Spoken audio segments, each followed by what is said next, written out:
आपका मेरे चैनल भक्ति का ज्ञान में हार्दिक स्वागत है। प्रिय भक्तगण, आज हम आपको एक कथा का श्रवण करा रही हूँ जो सुनने मात्र से आपके जीवन में सुख, संपत्ति और धन की वर्षा होगी। तो चलिए कथा को प्रारंभ करते हैं। भगवान शिव माता पार्वती से कहते हैं, इंसान का ज्यादा लालच ज्यादा नुकसान क्यों देता है। फिर माता पार्वती कहती है, हे देवों के देव महादेव, यह सब तो मन का खेल होता है, जिस कारण इंसान ज्यादा लालच करके ज्यादा नुकसान देता है। फिर भगवान शिव कहते हैं, हे देवी, आप सत्य कह रही हैं, लेकिन आज मैं एक कहानी के माध्यम से आपको विस्तार से बताऊंगा कि ज्यादा लालच ज्यादा नुकसान देता है। इसलिए हे देवी, आज इस कहानी को ध्यान से सुने और देखें। अगर आप यह कहानी सुन रहे हैं तो पूरा सुनिए। इस कथा को आधा अधूरा छोड़कर जाने की गलती मत करिएगा, क्योंकि इस पवित्र कथा को पूरा सुनने से मनचाहा फल की प्राप्ति होगी। इसलिए इस कथा को पूरा सुने। आप शिव भक्त हैं तो भोलेनाथ का अनादर ना करें। तो चलिए कहानी प्रारंभ करते हैं। मध्य प्रदेश के एक छोटे से गांव में कृष्ण नाम का एक लड़का रहता था। कृष्ण बहुत ही ईमानदार और शरीफ स्वभाव का था। वह गांव में एक छोटी सी दुकान पर चाय बनाकर बेचा करता था। कुछ भी कहो कृष्ण, तुम्हारे चाय सिर्फ इस गांव में ही नहीं बल्कि दूर दूर के गांवों में भी प्रसिद्ध हैं। ये तो उन सबका बड़प्पन है मुखिया चाचा, वरना मैं तो और लोगों की तरह ही चाय बनाता हूँ। बल्कि मैं तो मानता हूँ कि मुझसे कहीं ज्यादा अच्छा मीठा चाय तो दुखिया चाचा बनाते हैं। अरे नहीं कृष्ण, ये तो तुम्हारा बड़प्पन है। मेरा विश्वास है कि तुम एक दिन जरूर तरक्की करोगे। आप भी ना मुखिया चाचा, कभी सुना है आपने कि चाय बेचने वाला तरक्की करे? अच्छा सुनो, शहर से मेरे कुछ मेहमान आ रहे हैं, शाम तक वो यहाँ पहुंच जाएंगे। मैंने तुम्हारे चाय की बहुत तारीफ की है, तो तुम थोड़ा उनका ध्यान रखना। ठीक है मुखिया चाचा, आप टेंशन फ्री होकर शाम को उन्हें यहाँ ले आइए। मेरे हाथ का बना हुआ चाय वो अपने जीवन में कभी भूल नहीं पाएंगे। शाम को मुखिया 2 लोगों के साथ वहां पहुंच गया। कृष्ण, यही हैं मेरे वो शहर से आए हुए मेहमान। कृष्ण ने उन दोनों को 2 चाय बनाकर दे दिए, मगर जैसे ही उन्होंने चाय पिया, अचानक उनकी जुबान जल गई। क्या हुआ? कृष्ण के बने हुए चाय तो बड़े प्रसिद्ध होते हैं, तुम दोनों इतना बुरा सा मुंह क्यों बना रहे हो? मुखिया जी, आपने तो कहा था कि आपके गांव का ये लड़का बहुत अच्छे चाय बनाता है। मुखिया क्रोधित होते हुए कृष्ण से बोला, ये क्या हरकत है कृष्ण, तुम इन सबके सामने अपमान करना चाहते हो? कृष्ण ने जवाब दिया, नहीं मुखिया जी, मैंने तो चाय बनाए थे, लेकिन पता नहीं ऐसी गलती मुझसे कैसे हो गई। मुखिया ने गुस्से में कहा, बस बस बस, मुझे तो यहाँ आना ही नहीं चाहिए था। चलो तुम दोनों मेरे साथ। और मुखिया क्रोधित होते हुए वहां से चला गया। शाम को कृष्ण दुकान बंद करके जब अपने घर पहुंचा तो उसके पिता ने कहा, कितनी बार कहा है तुमसे कि दुकान इतनी जल्दी बंद मत किया करो। कृष्ण ने जवाब दिया, ये कैसी बातें कर रहे हैं आप पिताजी? रात के 11 बज रहे हैं। आप क्या चाहते हैं कि मैं पूरी रात अपनी दुकान खुली रखूं? मैं भी इंसान हूं, थक जाता हूं। पिता ने तंज कसते हुए कहा, हाँ हाँ, मुझे पता है कि तुम कितनी मेहनत करते हो। अरे तुम्हारा काम ही क्या है, दिन भर बस दुकान पर बैठे बैठे चाय तो बेचते रहते हो ना। लाओ जल्दी से महीने की जितनी भी आमदनी हुई है उसे मेरे हाथ में दे दो। कृष्ण ने Rs 10,000 अपने पिता के हाथों में रख दिया। पिताजी, इस महीने की आमदनी इतनी ही हुई है। तुम अच्छे से जानते हैं कि मुझे झूठ बिल्कुल पसंद नहीं है। पिछले महीने तुमने मुझे Rs 12,000 दिए थे। तुम्हारे पैसे हर महीने कम होते जा रहे हैं। याद रखना, अगले महीने अगर Rs 10,000 से Rs भी कम दिया तो मैं तुमको घर से बाहर निकाल दूंगा। तभी वहां पर कृष्ण की सौतेली बहन नव्या आ गई। उसने कहा, पिताजी, आपको जरा भी शर्म नहीं आती अपने ही बेटे पर अत्याचार करते हुए? भैया सुबह से लेकर शाम तक जी तोड़ मेहनत करते हैं और अपनी कमाई का एक Rs1 आपके हाथों में रख देते हैं। उसके बाद भी आपकी पैसों की भूख मिटने का नाम ही नहीं ले रही। अपना मुंह बंद रखो नव्या, तुम जानती नहीं कि तुम्हारा सौतेला भाई है।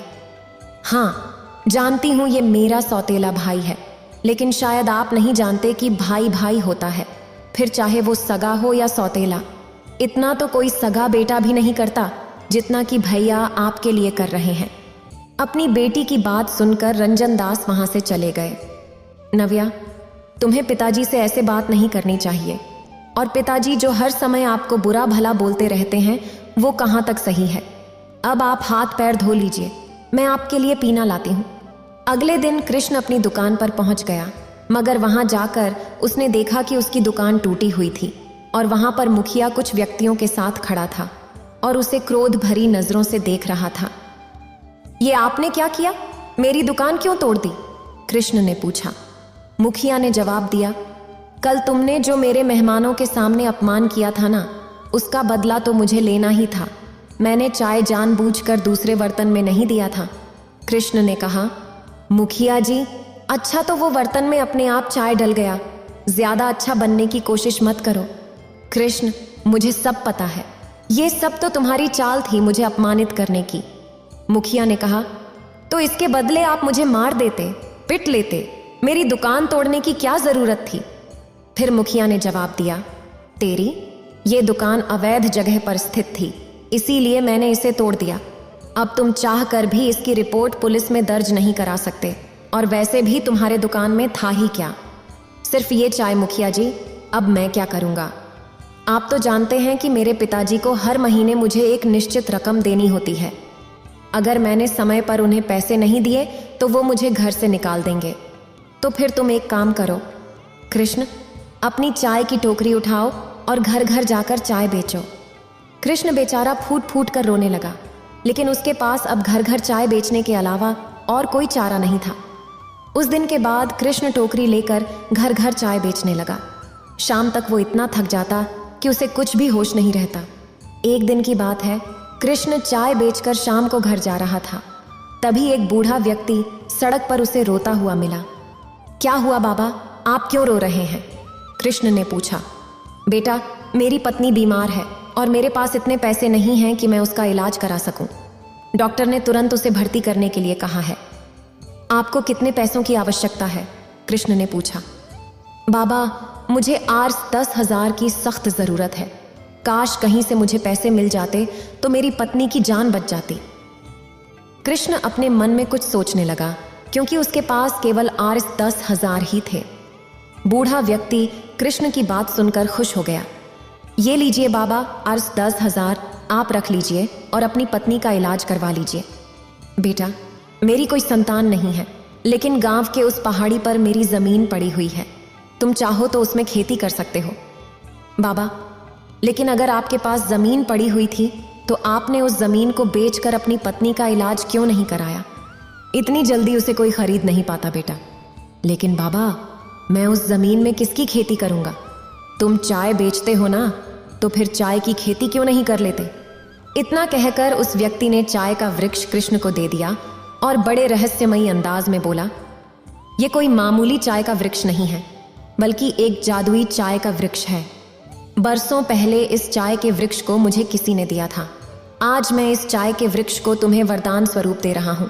तुम जैसे ही इस चाय के वृक्ष को जमीन में गाड़ कर निकालोगे, कुछ ही समय बाद चाय की खेती पूरी जमीन में फैल जाएगी। मगर याद रखना, लालच मत करना और अधिक चाय मत उगाना। इतना कहकर वो बूढ़ा व्यक्ति वहां से चला गया और कृष्ण अपने घर पर आ गया। कृष्ण कहाँ है? पैसे नहीं हैं पिताजी, मैं आपको अगले महीने Rs 20,000 दे दूंगा।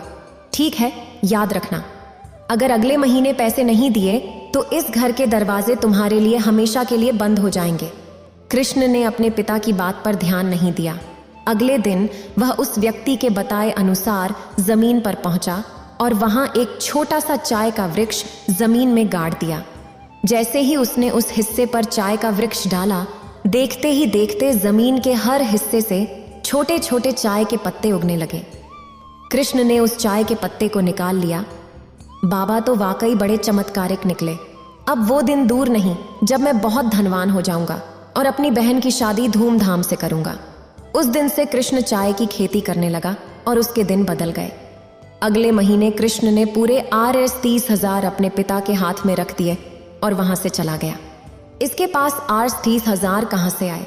जहां तक मैंने सुना है, इसकी दुकान भी मुखिया ने तोड़ दी थी। जरूर कुछ ना कुछ गड़बड़ है। मुझे पता लगाना होगा कि आखिर ये इतने पैसे ला कहां से रहा है। उस दिन के बाद कृष्ण के सौतेले पिता कृष्ण का पीछा करने लगे और एक दिन उन्होंने कृष्ण को चाय की खेती करते हुए देख लिया। वो हंसते हुए कृष्ण की ओर देखकर बोले, अच्छा तो सारा माजरा ये है, लेकिन तुमसे बड़ा मूर्ख इंसान मैंने अपने जीवन में नहीं देखा। अरे तुम्हारे पास जब ये जादुई चाय की पत्ती है और तुम इससे बहुत सारी खेती कर सकते हो और बहुत सारे चाय उगा सकते हो, तो फिर तुम इतने कम चाय क्यों उगाते हो? नहीं पिताजी, मैं लालच नहीं करूँगा। लाओ वो चाय का वृक्ष मुझे दे दो, खेती मैं करूँगा और तुम जाकर घर पर बैठो। पिताजी, आप बात समझने की कोशिश कीजिए। ज्यादा लालच अंधा कर देता है और मुझे ज्यादा चाय उगाने से मना किया गया है। तुम अच्छी तरह से जानते हो कृष्ण कि अगर मैंने संसार में किसी से प्रेम किया है तो वो सिर्फ धन से किया है। अगर तुमने वो चाय का वृक्ष सीधे तरीके से मेरे हवाले नहीं किया तो घर से मैं सिर्फ तुम्हें ही नहीं निकालूंगा, बल्कि तुम्हारी बहन को भी धक्के देकर बाहर निकाल दूंगा। ना चाहते हुए भी कृष्ण ने मजबूरी में वो चाय का वृक्ष अपने पिता को दे दिया।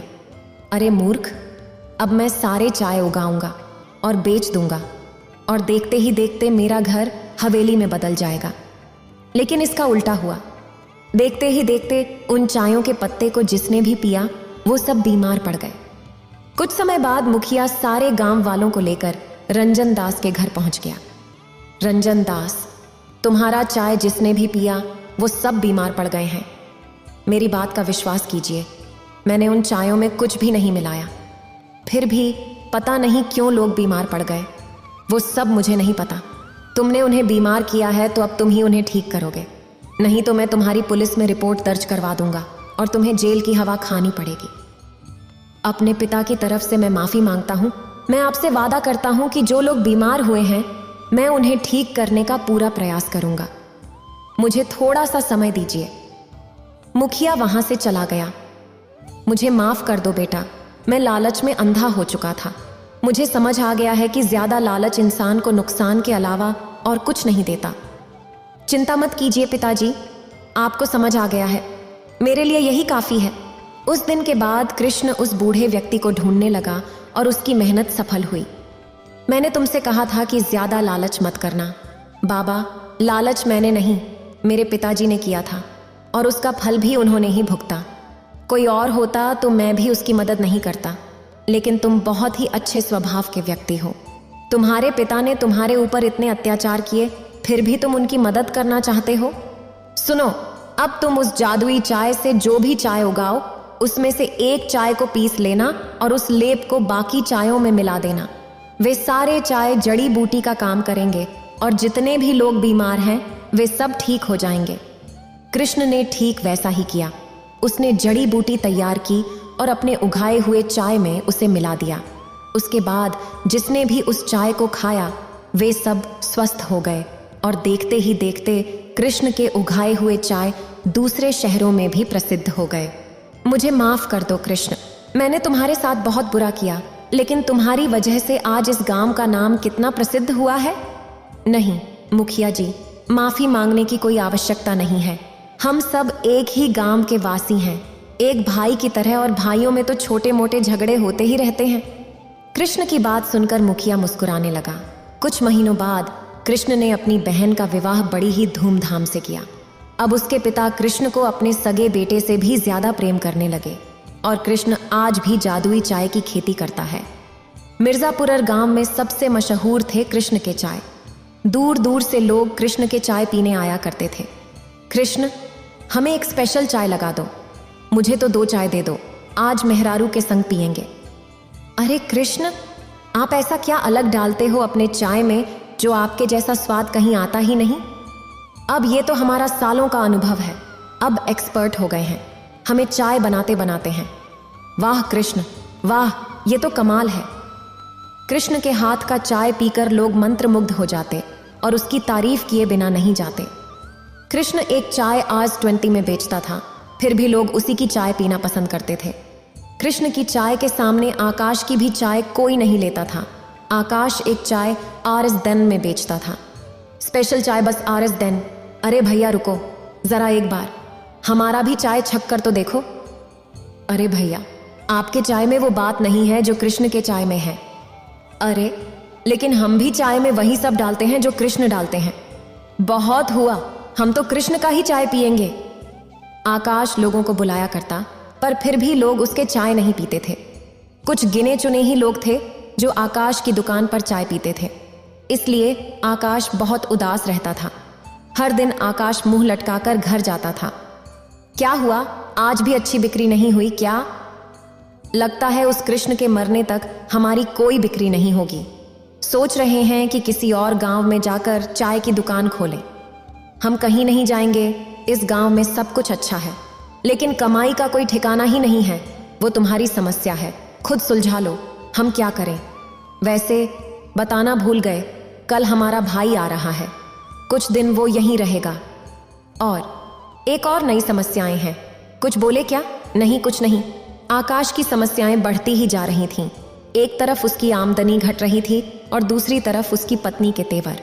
खैर, अगला दिन आया और गांव में चहल पहल शुरू हो गई। कृष्ण और आकाश ने अपनी चाय की दुकान खोली और हमेशा की तरह कृष्ण के आते ही उसके ग्राहक भी आ गए।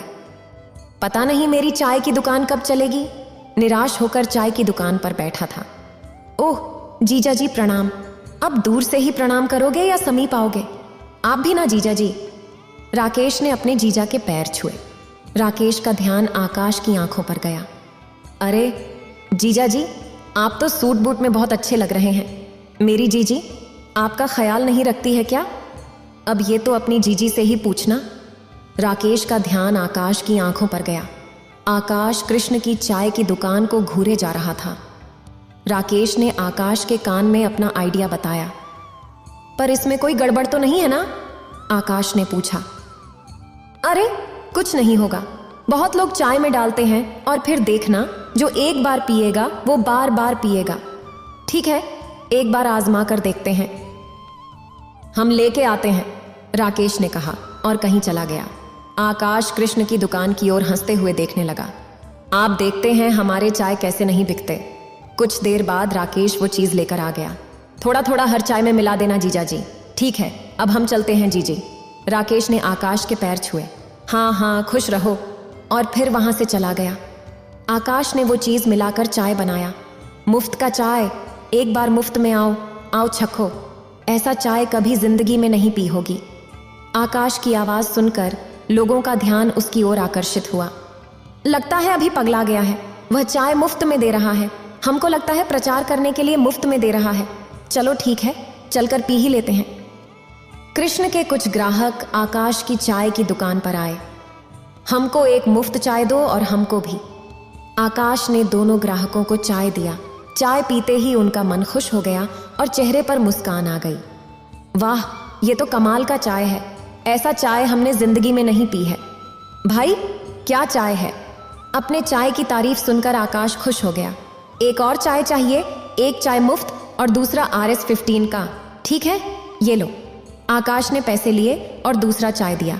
इन दोनों को देखकर कई और ग्राहक आकाश का चाय पीने आए। हमको अभी मुफ्त चाय दो, हमको अभी। जिसने भी मुफ्त का चाय पिया सभी ने दूसरा चाय खरीदा और उस पूरे दिन में आकाश की बहुत अच्छी आमदनी हुई। आज आकाश बहुत खुश था, इसलिए वो अपने घर मिठाई ले गया। अरे वाह जीजा जी, बहुत खुश लग रहे हो, तुम्हारा आइडिया काम कर गया। आज पहली बार इतने सारे पैसे एक ही दिन में कमाए हैं। वाह वाह, ये लो तुम्हारी मनपसंद मिठाई और आज की कमाई। आकाश ने पैसों की गड्डी रूपा के हाथ में रख दी, जिसे देखकर वो भी हैरान थी। अरे आज कोई जादू वादू किया है क्या? जी जी, ये हमारा कमाल है। आज से जीजा जी रोज ऐसे मोटे पैसे कमाएंगे। वाह भैया, रूपा ने अपने भाई का बहुत लाड किया।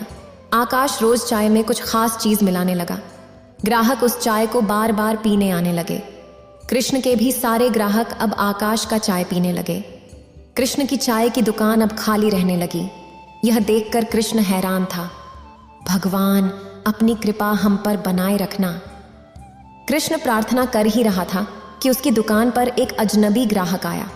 कृष्ण ने उस ग्राहक को चाय दिया और RS शाटा ले लिए। फिर वही ग्राहक आकाश की दुकान पर गया और वहां से भी एक चाय खरीदा और अपनी गाड़ी में बैठकर चला गया। कुछ देर बाद वह वापस लौटा और सीधा आकाश की दुकान पर गया। उसने आकाश के हाथों में हथकड़ी डाल दी। भोले भाले लोगों को अफीम वाला चाय खिलाते हो? यह झूठ है सर, हमने अफीम नहीं मिलाया। हम नारकोटिक डिपार्टमेंट से हैं। हमें पहले ही टिप मिली थी कि इस गांव में कोई चाय वाला अफीम मिलाकर बेच रहा है, और जब हमने दोनों चाय वालों के चाय को चेक किया तो पता चला कि तुम्हारे चाय में अफीम मिली है। अब तुम्हारी आगे की जिंदगी जेल में कटेगी। पुलिस वालों ने आकाश को गिरफ्तार कर लिया और जेल में डाल दिया। उसके थोड़े से पैसों के लालच ने उसकी जिंदगी बर्बाद कर दी। हमारी ही बुद्धि पर पत्थर पड़ गया था जो हमने अपने साले की बात सुन चाय में अफीम मिलाया। लालच के चक्कर में हमारा ही हाल हो गया। ना वो चाय में अफीम मिला था और ना उसके ये हाल होता। फिर भगवान शिव कहते हैं इसलिए ज्यादा लालच ज्यादा नुकसान देता है। उसी गांव में जहां नारायण अपनी माँ और अपने पिता के साथ रहता था। नारायण एक डाकिया था। उसे प्राचीन चीजें जमा करने और उन्हें संभाल कर रखने का बड़ा शौक था। भाई दास, आज क्या लेकर आए हो? नारायण ने पूछा। इस कबाड़ में जो आपके काम का है, भैया आप ही का इंतजार था। आज शहर में हमें एक कबाड़ टीवी मिला है, बस उसे लेकर आया हूं। दास ने नारायण को कबाड़ टीवी दिखाया। टीवी बहुत पुरानी थी। इस टीवी का कोई उपयोग तो है नहीं, पर मैं इसे बनाकर अपने घर लगवा दूंगा। मेरे माँ पिता हमेशा घर पर ही रहते हैं, कम से कम कोई प्रोग्राम लगाकर वो देख तो पाएंगे। जी, मैं भी आपसे यही कह रहा था कि आप इसे ले जाइए। मैं इसे ले जा रहा हूँ, हिसाब में पैसे लिख लेना। नारायण उस कबाड़ टीवी को लेकर अपने घर चला गया और पूरी रात जगकर उसे बनाने लगा। जैसे ही बिजली से टीवी जुड़ी, उस पर एक प्रोग्राम आने लगा। हमारे साथ देखिए, बखरा नखरा ससुराल। नारायण के माता पिता दोनों वहां आ गए। ये तो बड़ा अच्छा किया बेटा तुमने इसे लाकर। ए जी, चुप रहिए और फिल्म देखने दीजिए। आखिरी बार हमने शोले देखी थी, उसके बाद कुछ भी नहीं। सारा परिवार बैठकर टीवी देखने लगा। मेरा नाम है नगमा, मत लेना मुझसे पंगा। बताओ ये भिंडी कितनी की है? उतने में वहां पर एक बाइक वाला आया और नगमा के गले से उसका सोने का हार चुरा कर ले गया। छोड़ो, अरे मेरे हार को छोड़ो। ये तो वाकई अच्छी सीरियल है, बड़ा मजा आया इसे देखकर। आप दोनों देखिए, मैं जाकर बाजार से सब्जियां लेकर आती हूँ। जैसे ही कमला देवी बाहर सब्जी लेने गई, वहां पर एक बाइक वाला तेज रफ्तार से आया और कमला देवी के गले से सोने का हार लेकर चला गया। अरे ये क्या हुआ? चोर चोर चोर, मेरी सोने की हार लेकर भाग गया। वो चोर जब तक उसे कोई पकड़ता, वो बाइक वाला फरार हो गया। ये खबर सुनकर नारायण ने कहा, कोई बात नहीं माँ, ये सब तो होते रहता है, तुम चिंता ना करो, मैं और मेहनत करूंगा और तुम्हें अच्छे सोने का हार लाकर दूंगा। इतना कहकर नारायण सभी के घर चिट्ठियां देने चला गया। नारायण सभी को उनकी चिट्ठियां देकर अपने घर लौटा और घर पहुंचते ही देखा कि पूरा परिवार बड़े आराम से टीवी देख रहा है। आइए हमारे साथ देखिए बखरा नखरा परिवार।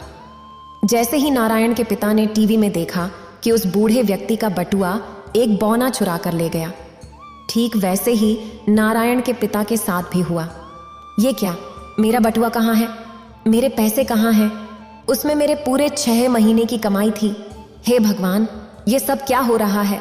सुबह सुबह कमला का सोने का हार चोरी हो गया और अब मेरा बटुआ। नारायण के पिता ये बात जानकर नारायण को बताते हैं, ये सब क्या है? हमारे साथ हो क्या रहा है? जो हम टीवी पर देख रहे हैं वही चीजें हमारे साथ हो रही हैं। सुबह हमने टीवी देखा कि सोने का हार सब्जी मंडी में चोरी हो गया और वैसा ही हुआ, और कुछ देर पहले हमने देखा कि एक बौना आकर बटुआ चुरा ले गया और ठीक वैसा ही हुआ। हाँ, ये टीवी ही हमारे लिए अपशगुन है। हमारा ऐसा हाल पहले कभी नहीं हुआ था जो अब हो रहा है। ठीक है, अभी सब लोग शांति से सो जाएं। हम सुबह उठकर इस बात का पता लगाते हैं, सब ठीक हो जाएगा। सुबह उठते ही पूरा परिवार फिर से टीवी देखने लगता है। आइए और हमारे साथ देखिए बखरा नखरा परिवार। क्या चाहिए तुम सबको? मैंने कोई भी चोरी नहीं की, मैं बस एक साधारण सा डाकिया हूं। तुमने जो भी मनी ऑर्डर किया था वो सब अपने पते पर पहुंच जाएगा, तुम चिंता ना करो। पिछले 1 हफ्ते से तुम यही कह रहे हो, अब तक हमारा मनी ऑर्डर क्यों नहीं पहुंचा? मैं सच कह रहा हूं, इसमें मेरी कोई गलती नहीं है। मुझे जाने दो, मुझ पर विश्वास करो। उतने में नारायण ने सुना कि कई लोग उसके घर के बाहर दरवाजे पर शोर कर रहे हैं। नारायण अपने घर के दरवाजे की तरफ जाता है और देखता है गांव वाले ये कह रहे हैं कि नारायण एक चोर है। ये तुम लोग कैसी बातें कर रहे हो? मैंने किसकी चोरी की है? मैं तो अपना काम पूरी ईमानदारी से करता हूँ। झूठ बोलते हो, तुम एक बेईमान डाकिए हो। मेरे चाचा जी ने 2 हफ्ते पहले जो अनाथालय के बच्चों के लिए मनी ऑर्डर भेजा था वो मुझे आज तक नहीं मिला। ऐसा बिल्कुल नहीं है। मैं तो तुम्हारे घर स्वयं मनी ऑर्डर देकर आया था। नहीं, ये बिल्कुल झूठा है। मेरी बात का विश्वास करो, नारायण झूठ बोल रहा है। वैसे तो मैंने मनी ऑर्डर तुम तक पहुंचा दिया था, लेकिन पता नहीं तुम ऐसा क्यों बोल रहे हो। जहां तक पैसों की बात है तो मैं 5,000 अपनी जेब से भरने को तैयार हूं, लेकिन मुझे कुछ समय चाहिए। ठीक है, मैं तुम्हें 2 हफ्ते का समय देता हूं। इतना कहकर वो आदमी भीड़ के साथ वहां से चला गया। मेरी समझ में नहीं आ रहा पिताजी कि आखिर ये सब हो क्या रहा है। मैं तुझसे कह रही हूं ना बेटा कि जब से ये टीवी हमारे घर पर आया है तब से हमारे साथ कुछ ना कुछ बुरा ही हो रहा है। बेटा, हमारे साथ जो भी घटनाएं हो रही हैं वो साधारण नहीं है। ये टीवी हमसे कुछ कहना चाहता है। पिताजी, मैं आपकी बात का मतलब नहीं समझा। इस टीवी को जहां से तुम लाए थे वहां ले जाओ और पता करो कि ये टीवी किसका था। मुझे विश्वास है कि हमें कोई ना कोई सुराग जरूर मिलेगा। हमें इस झमेले में पड़ने की क्या जरूरत है। इस टीवी को वहीं फेंक दो जहां से लाए थे। नहीं कमला, मुझे लगता है तुम समझने में गलती कर रही हो। ये टीवी हमें भविष्य दिखा रहा है। ये तो हमने सोचा ही नहीं। आप बिल्कुल सही कह रहे हैं। नारायण को इस टीवी के बारे में जरूर पता करना चाहिए। नारायण टीवी को लेकर सीधा दास की दुकान पर चला गया।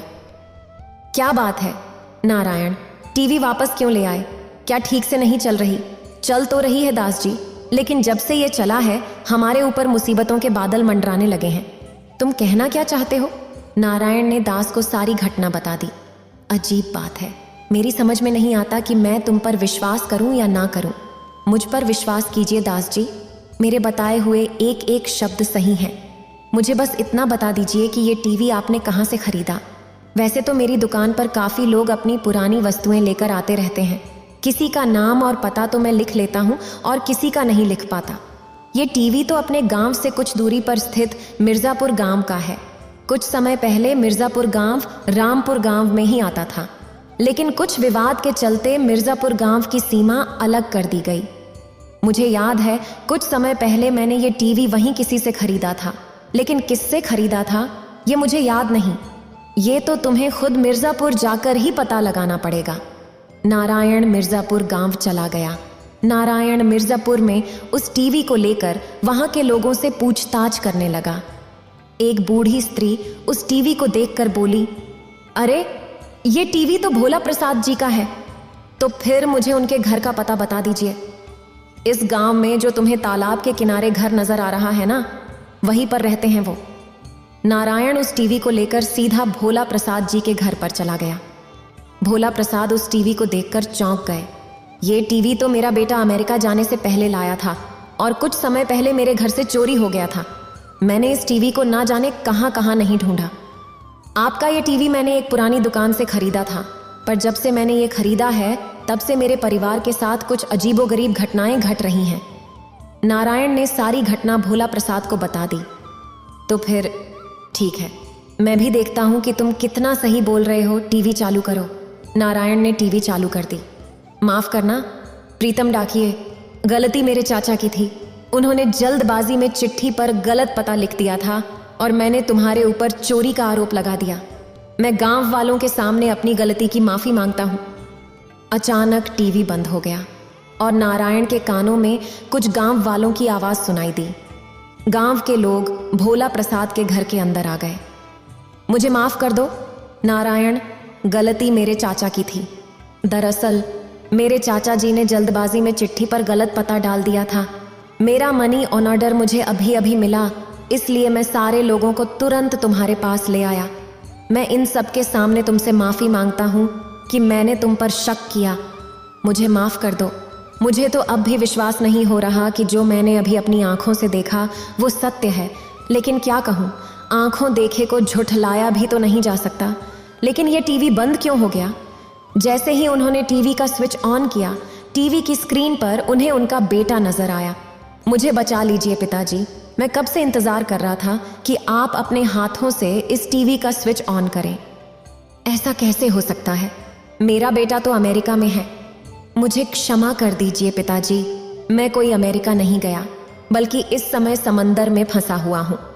स्क्रीन के अंदर सिंदूर जैसे दिखने वाले लाल समंदर में भोला प्रसाद का बेटा फंसा हुआ था। लेकिन तुम सिंदूर के समंदर में कैसे फंस गए, और ये क्या है?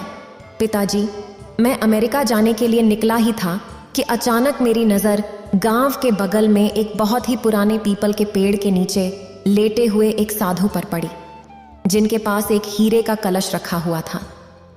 उसे देखकर मेरे मन में लालच आ गया। जैसे ही मैंने उस कलश को चुराने की कोशिश की, अचानक साधु की आंख खुल गई और उन्होंने मुझे श्राप दे दिया और मैं सिंदूर के समंदर में फंस गया। मैंने उनसे बहुत माफी मांगी, गिड़गिड़ाया।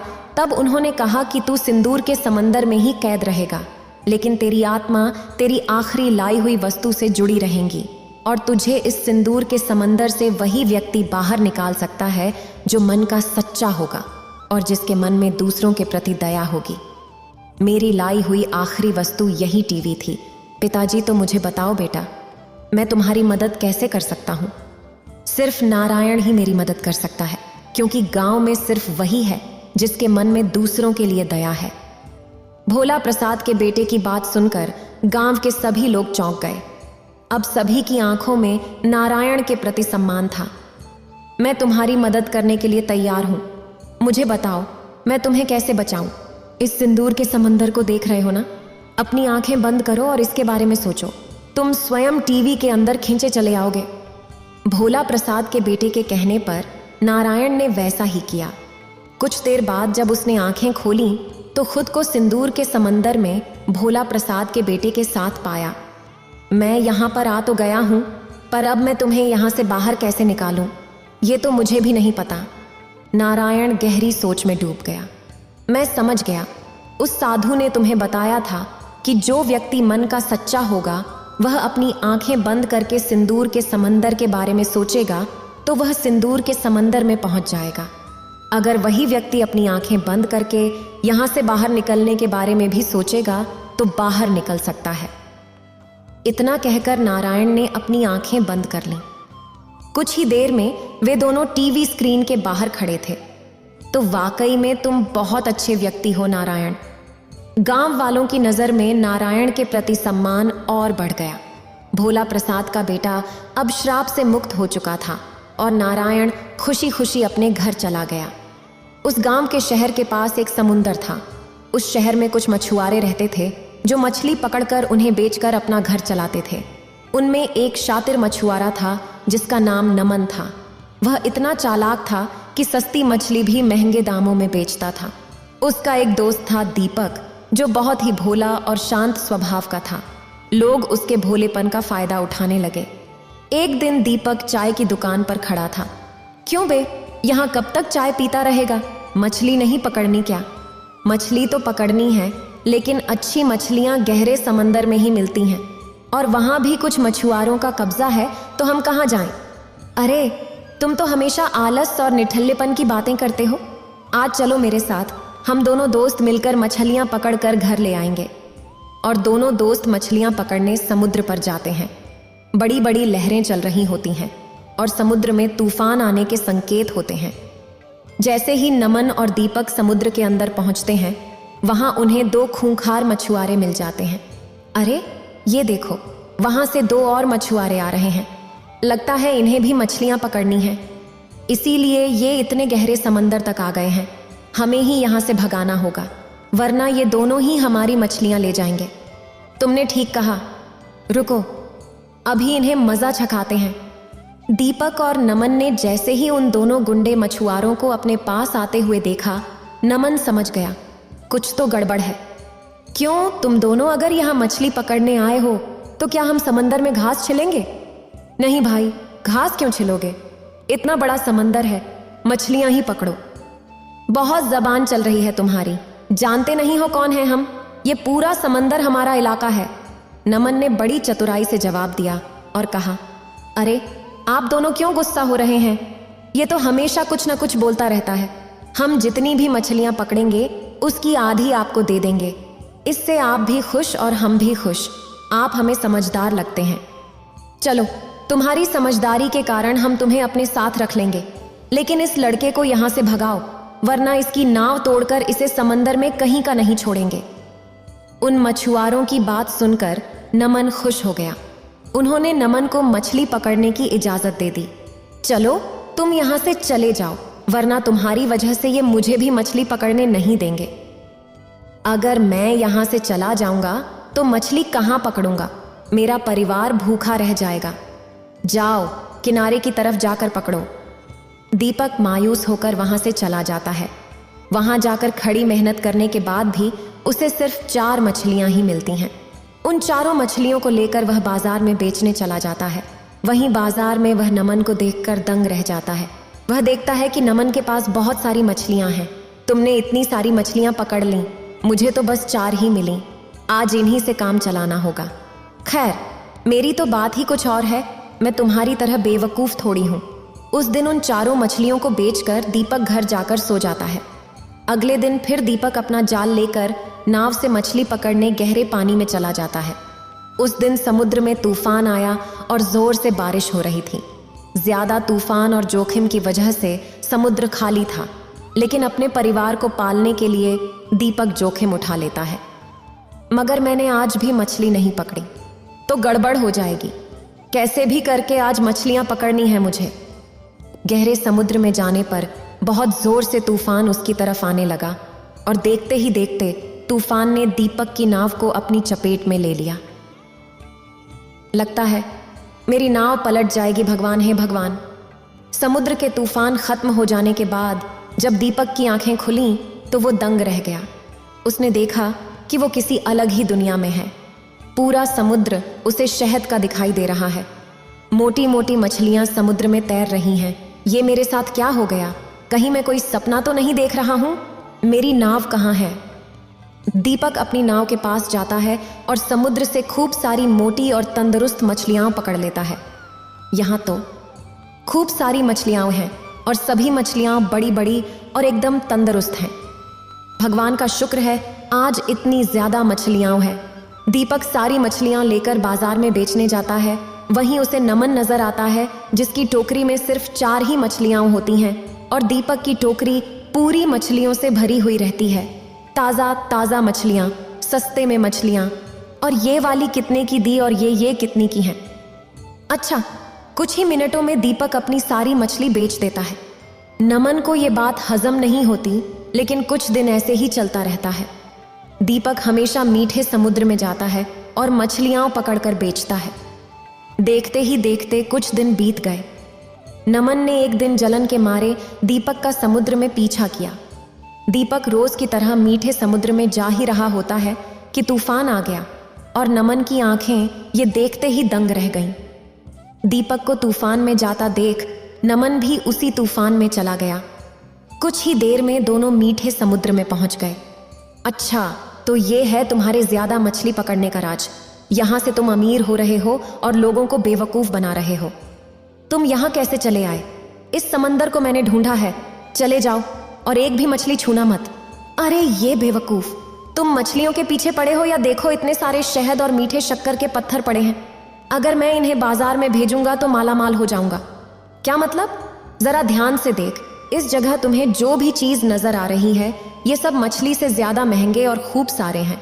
अगर मैं इन्हें एक बार में ले जाकर बाजार में बेच दूं तो सारी उम्र मुझे कुछ नहीं करना पड़ेगा। लेकिन तुम लालच कर रहे हो। मछलियों से हमारा व्यापार अच्छा चल रहा है, बेवजह हम इतनी लालच क्यों करें? तुम अपना काम करते रहें। दीपक की एक ना सुनकर नमन शहद और सारी चीजें लूटने लगता है। तभी वहां बहुत सारी मधुमक्खियां आ जाती हैं और उसे शहद और मीठे समुद्र को लूटते देख काटने लगती हैं। अरे बचाओ, अरे बचाओ, हे भगवान बचाओ बचाओ। दीपक उसी समय खुद को छुपा लेता है और नमन को देखकर हंसने लगता है। ये लो, लालच का नतीजा मिल गया ना, और बनो अमीर। इसी के साथ मीठे समुद्र की मदद से दीपक मछलियां बेचकर अमीर हो जाता है। नमन को उसकी लालच की सजा मिल गई थी और दीपक और उसका परिवार खुशी खुशी रहने लगता है। फिर भगवान शिव कहते हैं, ज्यादा लालच ज्यादा नुकसान देता है। इतना कहकर इस कहानी को समाप्त करते हैं। अगर आपको ये वीडियो अच्छी लगी हो तो लाइक करें और शेयर करें और मेरे चैनल भक्ति का ज्ञान को सब्सक्राइब करें। आपका धन्यवाद।